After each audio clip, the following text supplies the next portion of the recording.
శ్రీగురుభ్యో నమః. హరి ఓం. శ్రీలక్ష్మీవల్లభారంభాం విఖనో మునిమధ్యమాం అస్మదాచార్యపర్యంతాం వందే గురుపరంపరాం. గురుబ్రహ్మ గురుర్విష్ణు గురుదేవో మహేశ్వరః గురు సాక్షాత్ పరబ్రహ్మ తస్మై శ్రీ గురవే నమః. మనసిటికు బెల్ వీక్షకులకు నమస్సుమాంజలి. మనం హనుమాన్ చాలీసా ఎపిసోడ్లుగా మనం చెప్పుకుంటూ హనుమాన్ చాలీసా గురించి హితపూర్వం చెప్పినటువంటి భాగాల్లో ఆంజనేయ స్వామి యొక్క గుణగణాలని, స్వామి యొక్క మహిమల గురించి కూడా మనం చెప్పుకుంటూ ఉన్నాం. ఇక మనం మిగతా శ్లోకాల్లోకి ప్రవేశిస్తే, మహావీర విక్రమ భజరంగి కుమతి నివార సుమతికే సంగి కాంచనవరణ విరాజ సువేశ కానన కుండల కుంచతకేశ. విక్రమ భజరంగి పరాక్రమాన్ని చూపించటంలో హనుమంతుల వారే సాటి. పరాక్రమశాలిగా ప్రకీర్తి పొందినటువంటి ఆ తేజోవంతుడైనటువంటి ఆంజనేయ స్వామి ఎంతో గొప్పదైనటువంటి తన విశ్వరూపంతో ఆ లంకా పట్టణంలోకి ప్రవేశించాడు. లంకా పట్టణంలో ఉన్నటువంటి లంకిణిని సంహరించడం కోసం వీర పరాక్రమాలను కూడా చూపించి భజరంగు అనేటువంటి తన దేహాన్ని, అంటే వజ్రతుల్యమైనటువంటి దేహాన్ని అక్కడ ప్రదర్శించటం, అంతేగాక ఈ శరీరానికి ఎటువంటి శస్త్రాస్త్రములు, అనేక రకమైనటువంటి ఆయుధాలు ఏ వచ్చినా కూడా ఆ శరీరానికి ఏమీ కానున్నటువంటి శరీరమే ఆ వజ్ర శరీరం.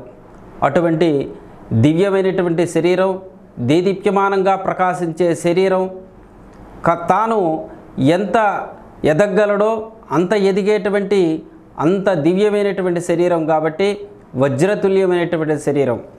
అటువంటి విక్రమ పరాక్రమాల్లో తాను శౌర్యాన్ని ప్రదర్శించడం కానీ, వీరత్వాన్ని ప్రదర్శించడం కానీ, తను ఏ సమయంలో ఏ విధంగా ప్రవర్తించాలో ఆ విధంగా ప్రవర్తించేటువంటి విక్రమ తేజో ప్రభావాలు కలిగినటువంటి వాడు గనుక మహావీర విక్రమ భజరంగి కుమతి నివార సుమతికే సంగి.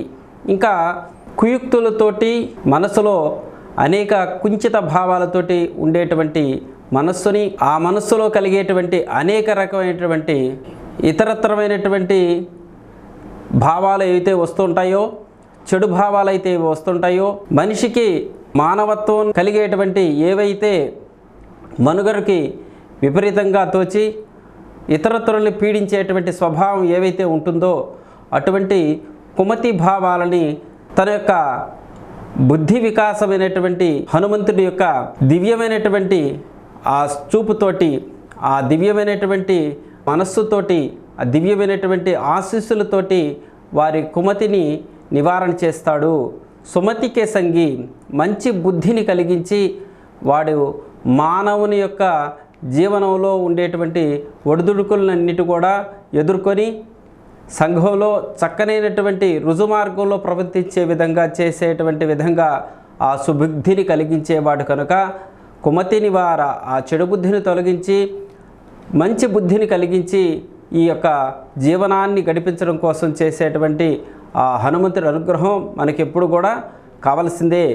అటువంటి పరాక్రమాలు కలిగినటువంటి హనుమంతుడు మనకి అవి వసగాలని భావిస్తూ, కాంచనవర్ణ విరాజ సువేశ కానన కుండల కుంచిత కేశ అంటే, ఇక కాంచన వర్ణం అంటే బంగారు వర్ణంతో ప్రకాశించేటువంటి దివ్యమైన తేజస్సు కలిగినటువంటి వాడు, ప్రతాపాలు కలిగినటువంటి వాడు, ఇంకా కర్ణ కుండలాలు కలిగినటువంటి వాడు, వజ్ర ఖచ్చితమైనటువంటి కుండలాలు కలిగిన వాడు కనుక ఆ కుండలాల ద్వారానే శ్రీరామచంద్రుని దర్శించాట ఆ మారువేషంలో. అప్పుడు ఆ కుండలాలని గమనించే రామచంద్రమూర్తి హనుమంతుడు అని చెప్పేసి స్వయంగా పిలిచాట. ఎందుకంటే ఋష్యముఖ పర్వతంలో ఉన్నటువంటి ఆ సుగ్రీవుడి దగ్గర మంత్రిగా పనిచేస్తున్నట హనుమంతుల వారు సుగ్రీవుడి భయం చేత గడగడ వణుకుతున్నట. ఎందుకంటే కొంత దూరంలో ఉన్నటువంటి ఆ ధనుర్బాణాలు ధరించి జటావల్కలు ధారైనటువంటి ఇద్దరు పురుషులు వస్తున్నారే, ఇవి నా అన్న వాలి పంపినటువంటి గూఢచారులై ఉండొచ్చు, వారిని ఏ విధంగా మనం తెలుసుకోవాలి అని భయపడుతున్నటువంటి సుగ్రీవుడికి హనుమంతుల వారు ఒక మాట చెప్పాట. వారిని చూస్తే జటావల్కలు ధారలై ఉన్నారు, మరి నారచీలలు కట్టుకున్నారు, చేతిలో చూస్తే ధనుర్బాణాలు ఉన్నాయి. వాటిని మనం ఏ విధంగా పోల్చుకోవచ్చు? ఇది వాలి పంపినటువంటి గూఢాచారాలుగా అనిపించడం లేదు, నేను తెలుసుకొని వస్తానని చెప్పేసి ఇక తాను ఏ రూపం ధరించాలంటే ఆ రూపం ధరించేటువంటి శక్తి కలిగినటువంటి వాడు గారు కాబట్టి ఆయన బుద్ధి అనేక రకమైనటువంటి సూక్ష్మంగా ఉంటుంది కాబట్టి ఆ బుద్ధి వికాసంతో ఒక పండిత వేషంలో వచ్చాట. వచ్చి రామచంద్రమూర్తి లక్ష్మణస్వామి ఎదుట నిలబడి మీరెవరో ఏంటని చెప్పేసి ఆ సంభాషణ సాగించిన విధానాన్ని చూసి రామలక్ష్మణుడిద్దరూ కూడా ఆశ్చర్యపడిపోయిన ఆట. అటువంటి మంచి వాక్చాతుర్యం కలిగినటువంటి వాడు కనుక అట్లా ఉన్నటువంటి స్వామిని దేదీప్యమానంగా ప్రకాశించేటువంటి రత్నాలతోటి పొదిగినటువంటి ఆ కర్ణకుండల శోభితమైనటువంటి వాటిని చుట్టం ద్వారా రామచంద్రమూర్తి హనుమాన్ అని చెప్పేసి పిలిచాట. అప్పుడు ఆనందపడిపోయి నా స్వామి ఎవరైతే ఉన్నారో ఆ స్వామి నేను సేవించి నిత్య నిరంతరం నా జన్మ సార్థత కలిగించేటువంటి స్వామి ఎవరైతే ఉన్నారో వారు మాత్రమే నా కుండలాలు చూడగలరు అని మా గురుదేవుడైనటువంటి సూర్యభగవానుడు చెప్పారు. అటువంటి స్వామి నువ్వని పాదారవాల మీద వాలిపోయాట హనుమంతుడు వారు. అటువంటి ఆ కుండల దేదీప్యమానమైనటువంటి 2 కర్ణములకు కూడా కుండలాలు ధరించినటువంటి వాడు. అట్లాగే కేశములు వంకరొంకలుగా అనేక వంకలు తిరిగి అవి కూడా సౌందర్యంగా కనిపిస్తూ ఉన్నటువంటి కేశముల్ని ముడివేచుకున్నాట. అందుకనే ఆ రామచంద్రమూర్తిని ఎప్పుడు సేవిస్తూ ఆ రామచంద్రమూర్తి పరమావధిగా ఉన్నటువంటి వాడికి ఆ శిఖాబంధన చేసుకొని స్వామిని సేవించాలి అని చెప్తూ ఆ దీర్ఘంగా ఉన్నటువంటి కేశాలని కూడా ముడివేసుకొని చక్కగా ఆ వినయ విధేయతలతోటి సాంప్రదాయబద్ధమైనటువంటి ఆ వస్త్రధారణతోటి కనిపించాట రామచంద్రమూర్తికి. అటువంటి శిఖాబంధనం చేసుకున్నటువంటి వాడుగా చెబుతూ ఆదవజ్ర ఔర్ధ్వజా విరాజై కాంధే ముంజే జనే ఉచాజై. ఇక తన చేతిలో వజ్రాన్ని ధరించాట. అంటే అది ఆయుధంగాను తన చేతిని వజ్రంగాను చెబుతూ ఆధవజ్ర ఔర్ధ్వజా విరాజై, ఇంకా చేతిలో రామధ్వజాన్ని తను ధరించున్నట. అంటే రాముని యొక్క వంశం ఏమిటండి?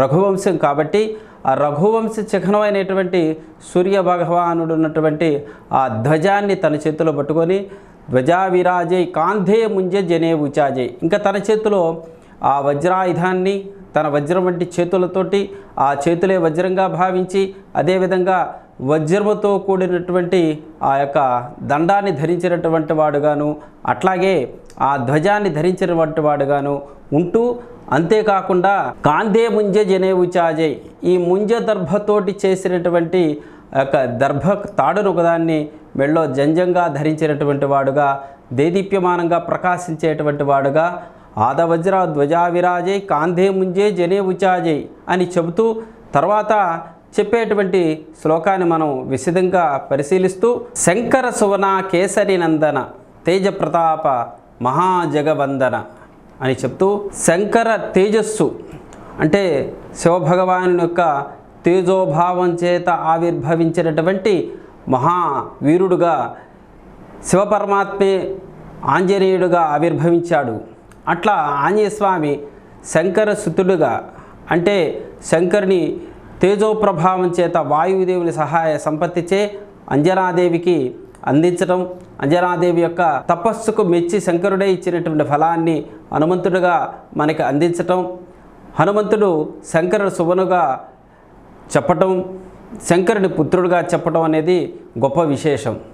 ఇంకా కేసరి నందన, ఇక కేసరి ఈ వానర శ్రేష్ఠుల్లో ప్రముఖుడైనటువంటి వాడు కనుక అంజనాదేవి యొక్క భర్త కనుక అంజనాదేవి యొక్క తపఫలం చేత ఈ కేసరి దేవతలందరూ కూడా కలిసి వివాహం చేసిన వారు కనుక వారి దాంపత్యం అనుఖ్యమనేది దైవదత్తము కనుక శంకర సువన కేసరి నందన తేజ ప్రతాప, ఇంకా తేజోభావాల్లో ఆయన సూర్యకాంతి తేజకు మించినటువంటి తేజం కలిగినటువంటి వాడు, తేజ ప్రభావం చేత ముల్లోకాలన్నీ కూడా ప్రకాశింపచేసేటువంటి వాడు, తేజ ప్రతాప మహాజగవందన, ఈ జగత్తంతా కూడా ఆయనకి వేణోళ్ళ కీర్తిస్తూ ఉన్నటువంటి ఆ దివ్య పురుషుడు హనుమంతుడై ఉన్నాడు.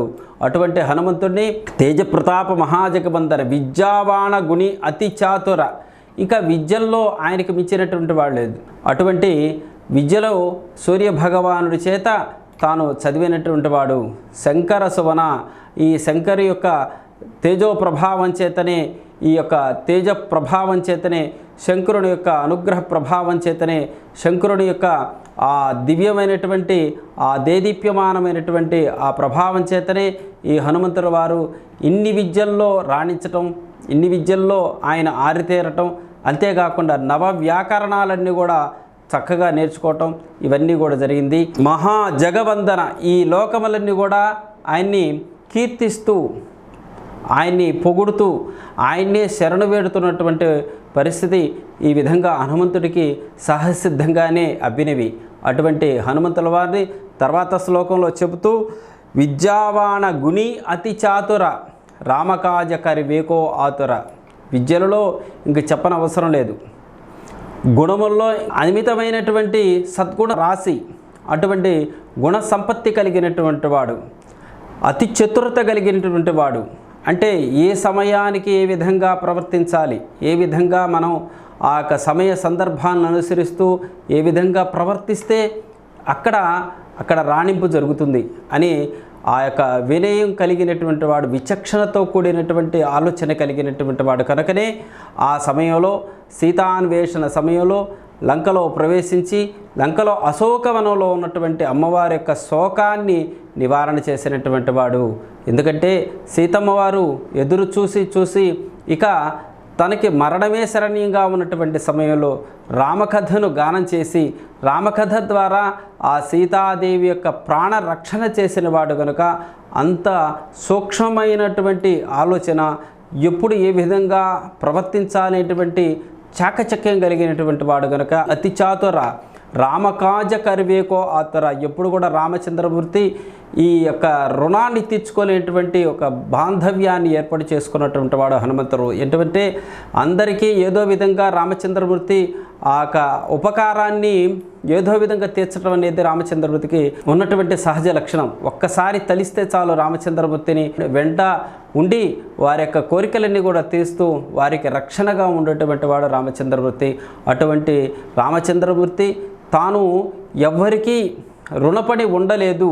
అటువంటి రామచంద్రమూర్తే హనుమంతుల వారికి ఏమీ ఇవ్వలేనటువంటి స్థితి. ఎందుకంటే ఏమి ఇవ్వలేనయా అని చెప్పేసి రామచంద్రమూర్తే ఆ యొక్క గాఢాలింగనం చేసుకున్న ఆట. రామచంద్రమూర్తి గాఢాలింగన సౌఖ్యాన్ని అనుభవించినటువంటి వాడు, పుత్రుడుగా ప్రేమ భావాన్ని అందుకున్నటువంటి వాడు హనుమంతుల వారు ఒక్కటే. ఎందుకంటే నీకు నేను ఏమి ఇవ్వగలనయ్యా అని చెప్పేసి తనకు తానుగా సమర్పణ చేసుకున్నటువంటి వాడు, ఆ రామచంద్రమూర్తి యొక్క అనుగ్రహాన్ని పొందినటువంటి వాడు ఆంజనేయ స్వామి ఒక్కడే. అటువంటి హనుమంతుల వారి గురించి వేణోళ్ళ కీర్తిస్తున్నాయి లోకాలన్నీ కూడా, ముల్లోకాలన్నీ కూడా ఆయన గుణగణాలనే ప్రకీర్తిస్తూ ఉన్నాయి. అటువంటి చక్కనైనటువంటి సూక్ష్మమైనటువంటి గుణములు కలిగినటువంటి వాడు, ధీరోదాత్తమైనటువంటి బలములు కలిగినటువంటి వాడు.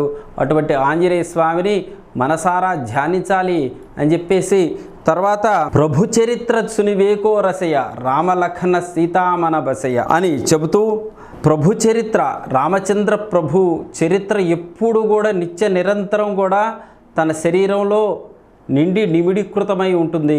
ఆ రామచంద్రమూర్తి అంటే అపారమైనటువంటి భక్తిలో నిమగ్నమైపోయి ఉంటాడు.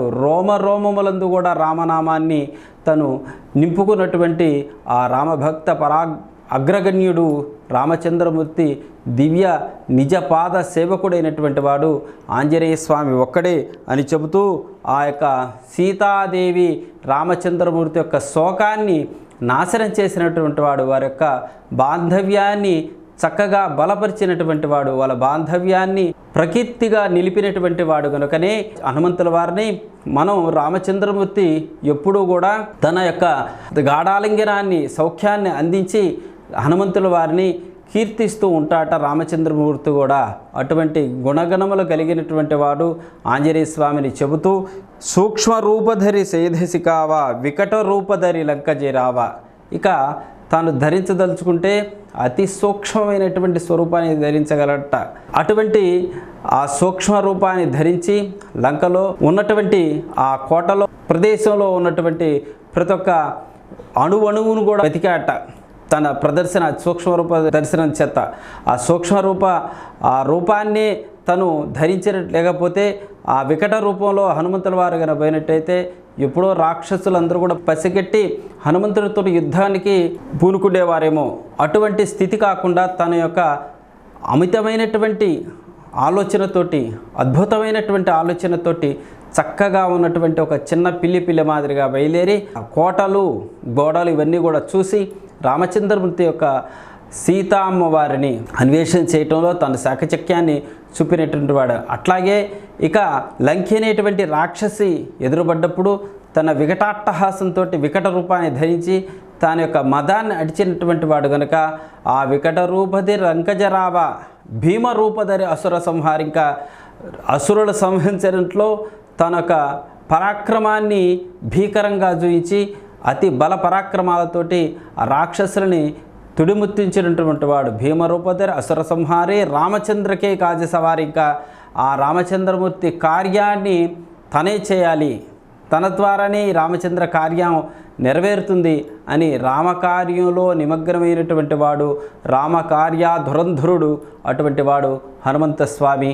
హనుమస్వామిని మనం ఎప్పుడు కూడా ఆయన కీర్తిస్తూ మనం సేవించినట్లయితే ఇవన్నీ కూడా ఆ భక్తులకి ప్రసరించడానికి ఎంతో అవకాశం ఉంటుంది. అంత సులభతరమైనటువంటి వాడు హనుమంతుల వారు అని చెబుతూ తర్వాత భీమరూపధరి అసుర సంహారే రామచంద్రకే గాజ సవారే కార్యాన్ని, ఆ రామచంద్రమూర్తి కార్యం అంటే అంత ఇష్టంట ఆంజనేయ స్వామికి. అందుకనే రామచంద్ర కార్యం అని చెప్పి చెబుతూ మనం హనుమంతుల వారిని కనుక పూజ చేసినట్టయితే తన కార్యంగా రామచంద్రమూర్తి కార్యంగా భావించి మన యొక్క పనులు కూడా శీఘ్రగతిని చేయటానికి హనుమంతుల వారు సన్నద్ధమై ఉంటాడు. ఇది భక్తులకి శుభతరమైనటువంటి సూచనగా చెబుతూ హనుమంతుడు శుభతరమైనటువంటి వాడు, సులభతరమైనటువంటి వాడు కనుక ఆంజనేయ స్వామిని మనం ఎప్పుడు కూడా ఎల్లవేళలా ఆయన రామకథ ద్వారానే మనకి రామనామం ద్వారానే స్వామి మనకి వశుడవుతాడనే విషయాన్ని చక్కగా చెబుతూ తులసీదాస్ వారు ఇంకొక స్తోత్రంలో చెప్తూ మరొక శ్లోకానికి వెళ్తూ ఇక లాయ సజీవన లఖనజియాయే శ్రీ రఘువీర హర్షవరలాయే, ఇక ఆ రామచంద్రమూర్తి యొక్క విషయాలు చెబుతూ రావణ సంగ్రామంలో జరిగినటువంటి యుద్ధంలో రావణాసురుడు వేసినటువంటి శక్తాయుధం చేత ఆ వానర శ్రేష్ఠులందరూ కూడా మరణించారట. అటువంటి సమయంలో ఆంజనేయ స్వామి తాను స్వయంగా సంజీవ పర్వతాన్ని తీసుకొచ్చాట. ఇటు సంజీవ పర్వతం తీసుకొచ్చి ఆ పర్వతంలో ఉన్నటువంటి ఔషధీకృతమైనటువంటి శక్తి ద్వారా ఆ వానర శ్రేష్ఠులందరూ కూడా మరలా నిద్ర నుంచి మేలుకున్నట్టు విధంగా అందరూ కూడా జీవించే విధంగా చేసినటువంటి వాడు, అటువంటి తేజోభావం కలిగినటువంటి వాడు, సహాయ సంపత్తి కలిగినటువంటి వాడు, ఇతరులకి మేలు చేసేటువంటి గుణాలు కలిగినటువంటి వాడే కనుక ఇటువంటి ఆంజనేయ స్వామి ఆ యొక్క సంజీవ పర్వతాన్ని తీసుకొచ్చి ఆ కార్యం అవగానే మళ్ళా తీసుకెళ్ళి ఆ సంజీవ పర్వతాన్ని అక్కడ పెట్టి మరలా రామచంద్ర సేవ కార్యంలో నిమగ్నమై ఉన్నట. అదేవిధంగా సంజీవ పర్వతాన్ని ఈ యొక్క యుద్ధకాండలో 2 సార్లు హనుమంతుల వారు తీసుకొస్తారు. అట్లాగే లక్ష్మణస్వామి శక్తాయుధం ద్వారా రావణాసురుడు చేసినటువంటి శక్తాయుధం ద్వారా అందరూ కూడా మరణించినటువంటి సమయంలో లక్ష్మణస్వామి కూడా మరణించినటువంటి సమయంలో మూర్ఛిల్లించినటువంటి సమయంలో మరలా అప్పుడు సంజీవ పర్వతాన్ని తీసుకొచ్చి ఈ లక్ష్మణస్వామిని సజీవుని చేస్తాడు. ఇటువంటి సందర్భంగా చెబుతూ ఆంజనేయ స్వామి సంజీవి పర్వతాన్ని తీసుకొచ్చి యథాతథంగా పెట్టేట. ఎందుకంటే ఎప్పుడు కావాలంటే అప్పుడు తీసుకురావడానికి తన యొక్క భావన, తన శక్తి అంతా కరతలామలకమై ఉంది కనుకనే ఆయన మనకి సంజీవి రాయుడిగా పర్వతాన్ని ఎత్తినటువంటి హనుమంతుడిగా వీర పరాక్రమాలు చూపించేటువంటి హనుమంతుడిగా మనకి అనేక చోట్ల స్వామిని కొలవటం అనేది జరుగుతుంది. అటువంటి స్వామిని చెబుతూ ఇంకొక స్తోత్రంలో ఆయన గురించి చెప్తూ రఘుపతికి హి బహుత బడాయి తుమ మమ ప్రియ భరత హి సమభాయి అని చెప్తాడు. ఇట్లా హనుమంతుల వారిని ప్రత్యేకంగా రామచంద్రమూర్తి ఇంకా కొనియాడాట. ఏమయ్య హనుమంత, నువ్వు భరతుడు ఎటువంటి వాడు అటువంటి సమాన స్థాయిలో ఉన్నటువంటి వాడివి. అంతేగాక భరతుడు ఎటువంటి వాడో మనకు తెలిస్తే ఇంకొక ఉదాహరణ చెప్పుకుంటూ భరతుడు తన రాజ్య పరిపాలన రామచంద్రమూర్తి రాజ్యంగానే పరిపాలన చేశాడు. ఎందుకంటే భరతుడు పాదుకలు తెచ్చుకొని ఆ పాదుకలనే సాక్షిగా రాజ్య పరిపాలన చేస్తూనే ఉన్నాడు తప్పితే భరత రాజ్యంగా పరిపాలన చేయలేదు. ఎందుకంటే రామచంద్రమూర్తి లేని రాజ్యం నాకు అవసరం లేదు. ఎందుకంటే రామచంద్రమూర్తి నాకు పరమదైవం. అటువంటి రామచంద్రమూర్తి లేనటువంటి ఈ యొక్క అయోధ్య నాకు అక్కర్లేదు, ఈ రాజ్యం నాకు అక్కర్లేదు అని చెబుతూ ఆ పాదుకలు తెచ్చేటప్పుడు భరతుడు ఒక మాట చెప్తాడు, అన్నయ్య పాదుకలను తీసుకొచ్చి నేను ఈ పట్టాభిషేకం చేసి ఆ పట్టాభిషేకం అయినటువంటి పాదుకల ద్వారా నేను పరిపాలన చేస్తాను, కానీ నేను మాత్రంగా పరిపాలన చేయను. అట్లాగే నీవు 14 సంవత్సరాలు వనవాసం చేసిన తదుపరి ఒక్క క్షణం కూడా గడియ మీరగానే నేను ఈ దేహాన్ని వదిలిపెట్టేస్తాను. కనుక ఈ విషయాన్ని మీరు నా యొక్క భావనగా నీకు చెబుతూ మీ యొక్క అనుగ్రహ చేత ఈ పాదుకలను తీసుకెళ్తాను. కాబట్టి రాజ్యపాలన అంతా కూడా పాదుకల ద్వారానే నేను రాజ్య పరిపాలన చేస్తే రామరాజ్యమే అని చెప్పేసి భరతుడు ప్రతిజ్ఞ చేశాట.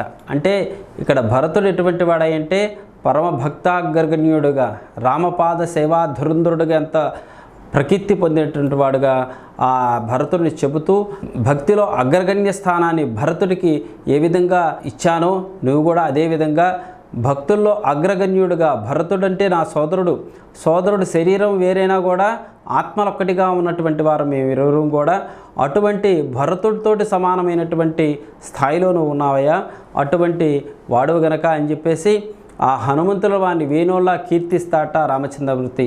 ఎందుకంటే భక్తుని కీర్తించడం భగవంతుడికి చాలా సంతోషం. ఎందుకంటే ఆ భక్తుడు చేసేటువంటి భక్తి తత్పరత వలన, సేవాభావం వలన భగవంతుడు మెచ్చుకున్నాడంటే మెచ్చుకోవటం ద్వారానే ఆ భక్తుడికి కీర్తి దిగ్ధకాంతాలు కూడా వ్యాపిస్తుందట.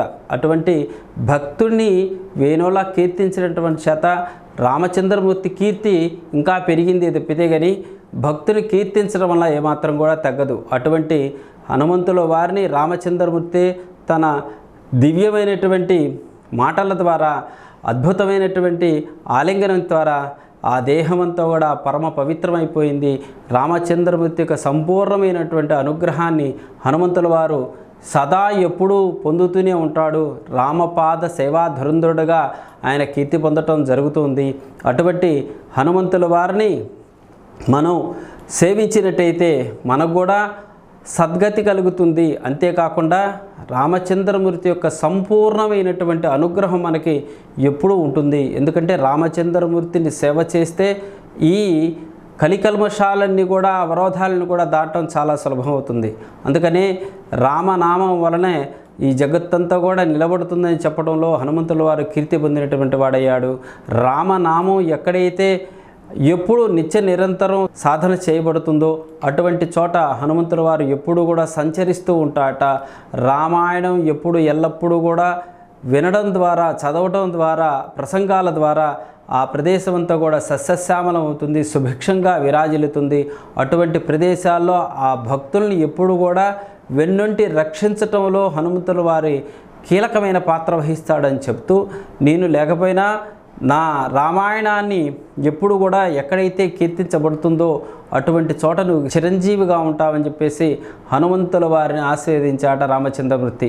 అటువంటి దివ్యమైనటువంటి ఆశీస్సులు పొందినటువంటి వాడు హనుమంతుల వారు. హనుమంతుల వారి విగ్రహ ప్రతిష్ఠ చేసి రామచంద్రమూర్తి యొక్క నామాన్ని చదువుతుంటే అక్కడ హనుమంతుల వారు ప్రత్యక్షంగా ఉంటూనే ఉంటాడు. ఇటువంటి దివ్యమైనటువంటి లీలలు ఎన్నో మన జీవితంలో తెలుసుకుంటూ ఉంటాం. ఎందుకంటే మనం రామాయణం చెప్పే చోట కానీ, లేకపోతే రామనామాన్ని సప్తాహంగా చేయటం కానీ, రామనామాన్ని ఎప్పుడూ నిరంతరం చేసేటువంటి అఖండ హరినామ సంకీర్తన కానీ, ఇట్లా చేసేటువంటి సమయాల్లో రామనామం చేసేటువంటి ఆ ప్రదేశంలో ఒక చక్కనైనటువంటి హనుమదాసనమైన దాన్ని ఏర్పాటు చేస్తారో మన వారి పూర్వీకులు పెద్దలు. ఇప్పుడు కూడా ఆ సాంప్రదాయం కొనసాగుతూ వస్తూనే ఉంది. అటువంటి సాంప్రదాయాన్ని ఇక నుంచి రామనామాన్ని చేసేటప్పుడు హనుమత్ పీఠాన్ని కనుక ఏర్పాటు చేసినట్టయితే అక్కడ హనుమంతుల వారు సూక్ష్మ రూపంలో కూర్చొని రామనామాన్ని విని మనని ఆశీర్వదించి మన కోరికలు సత్వరంగా తీరటం కోసం రామచంద్రమూర్తి యొక్క అనుగ్రహాన్ని, ఆ శ్రీమన్నారాయణమూర్తి అయినటువంటి రామచంద్రమూర్తి యొక్క దివ్య ఆశీస్సులు మన మీద వర్షించడం కోసం హనుమంతుల వారే దోవ చూపిస్తాడు అని చెప్పడంలో ఏమాత్రం సందేహం లేదు. అటువంటి హనుమత్ కథా విశేషాన్ని హనుమాన్ చాలీసలో పొందుపరిచినటువంటి ఆ మహానుభావుడైనటువంటి తులసీదాసు ఇవి అనుభవపూర్వకంగా మనకి అందించినటువంటి గొప్పదైనటువంటి ఒక్కొక్క సూచనలుగా, గొప్పదైనటువంటి ఒక్కొక్క స్తోత్రంగా, శ్లోకంగా చెప్తూ ఇటువంటి హనుమాన్ చాలీస ద్వారా మనం తెలుసుకోగలుగుతున్నాం.